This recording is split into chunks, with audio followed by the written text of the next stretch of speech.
reasons that You I've don't like described. Korea? I think they're both deeply conservative countries. I agree with you. Right. Yeah. I just got to stop this to say Vash's white coat is absolute fire. That man walked in there like a doctor and just took command of the room. I need a white coat, I think. Wonderful. And I think they do so in part because there's a degree of anti-individualism and subservience they all expect of the common good. Now, it's funny, I feel like our roles are being reversed a little bit here. Isn't that interesting? The common good isn't something I appeal to. For me, the value I want to No, maximize. I just appeal to the good, The good, sure, the which good. is two different things. I think that's a cheap move there that Charlie Kirk is doing to be argumentative for no reason and just want to plant a flag there where everybody can see it. That's really stupid.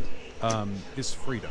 That's what I care about most, and that's what libertarian socialism is about. There are many types of freedoms, positive and negative. If I might indulge very briefly, like, is a man thrown to a lawless desert without food, water, or clothing free? Really asking. So, probably no. I agree. He's free to die. But that's an extreme example, Sure. not applicable in modern wealthy America. No, or but- any Western nation. But it's a philosophical base. It's also a Rousseauian argument. Man's born free, and he, spends the rest of his life in chains. It's Right. just anti-commercial in nature. Well, no, but it's a base philosophical argument because it's true they're lawless. There's nothing preventing him from doing anything in that environment, but he has no ability to act on But his do you know what he desires. does have? Consciousness. Well, sure. So that's a natural rights doctrine that I will defend. Well, Just so you know, Charlie Kirk will defend your consciousness here. I didn't know that I had to defend my own consciousness. I'm really glad that Charlie Kirk is going to do that for me. I mean, I like consciousness too. The only point that I'm getting at is when it comes to people's freedom and the ability for people to protect their freedom, this is what I care about. It's what Marx cared about.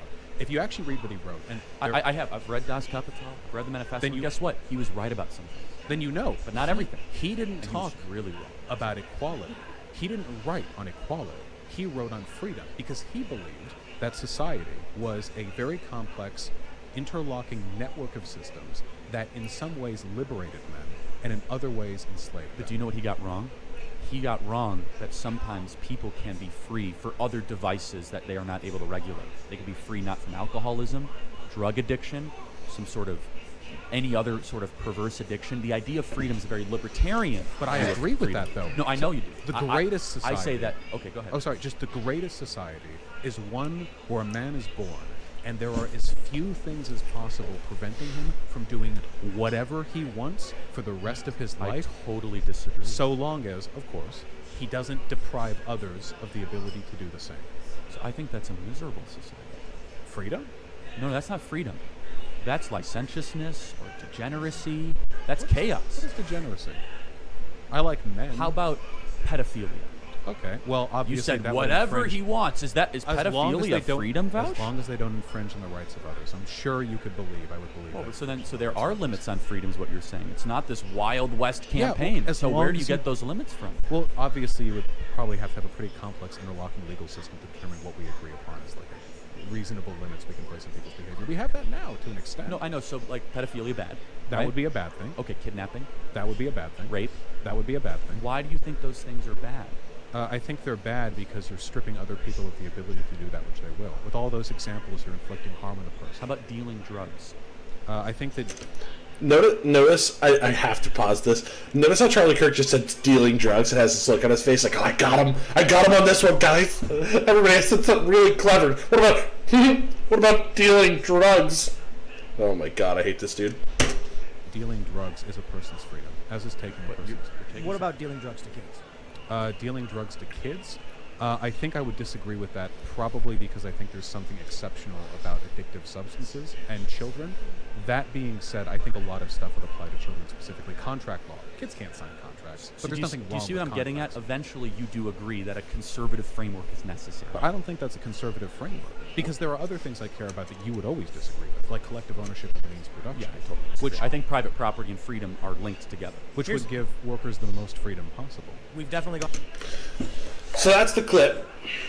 And I wanted to bring it up because it's clever. I think it's, I mentioned this in my Twitch bio, and a lot of people who know me know this. I formerly was a conservative Christian. There was a time when Charlie Kirk would have been one of my heroes. And he tips his hat to something that I did not realize about the way the religious social structure and conservative values are sometimes interlocked. And thanks, Paul.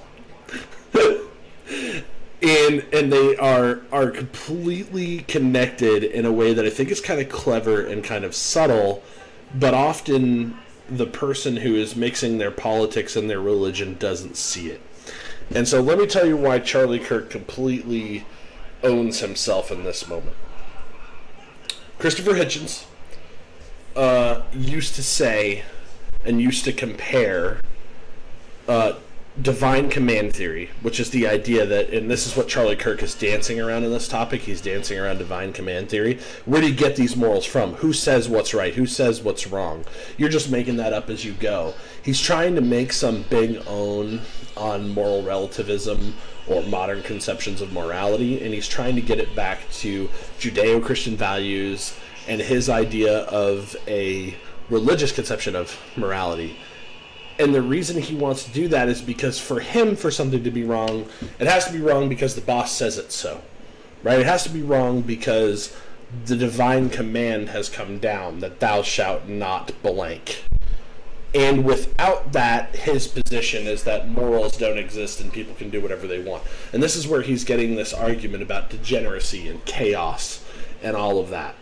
Well, Charlie Kirk, I hate to break it to you, but that is describing a future for me where I am beholden to a celestial North Korea, and I thought that you guys on the conservative side of it didn't like dictators. Right? What is freedom if there's an authoritarian boss who tells me everything that I can or cannot do? How can I be free? This whole conservative argument, this whole right-wing argument is always about individual freedom and personal freedom. Where's the freedom in that? Where's the freedom in everything? It's right or wrong if the boss says it's right or wrong. You are completely out of sync with yourself and contradicting yourself.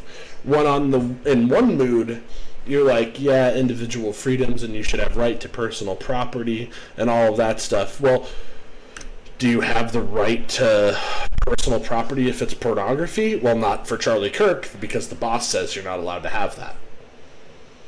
Right? The boss says you can't have that. There's no freedom in that. There's no freedom at all. His system of ethics that he would want to apply to a society and our laws is really a system of rules that are governed by his Judeo-Christian morals that he has decided all of society should follow. Otherwise, we're degenerates. Otherwise, we're chaotic.